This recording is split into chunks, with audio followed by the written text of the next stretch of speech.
ভাই আমার দুঃখের কথা কাউকে বলি না, তাও বলছি ভাই আমার বিয়ে যথেষ্ট বয়স হয়ে গেছে, কিন্তু বাড়িতে সবাই হবে আমি এখন ছোট খোকা আছি। তাই বাবার সামনে একটা উদম ফোন করলাম যে ভাই ক্লার্কের ফর্ম বেরিয়েছে শুনলাম, কত থেকে কত বছর পর্যন্ত নিচেরা বলছে 18 থেকে 30। আমি উদম 18 থেকে 30, ভাই আমার বয়স 25, তাহলে আমি ফর্মটা ফিল আপ করতে পারবো তো? বলছে হবে।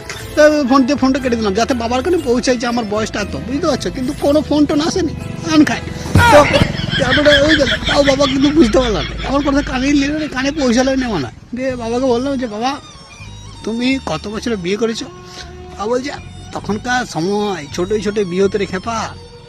আমি তুমি কত বছর বিয়ে করেছো সেটা বলো। বলছে আমি 18 বছরে করেছি। বলছে 18 বছর বাবা বিয়ে করে নিয়েছো তুমি? বাবা আমার 25 বছর বয়স বুঝলা, আমি একটা ফর্ম বেরিয়েছে ফিল আপ করবো, দাও টাকা দাও তো। আমি টাকা পয়সা কিছু না বলে আমি বাবাকে বুঝাতে চাইছি যে আমার বয়স 25, বিয়েটা দাও এবার।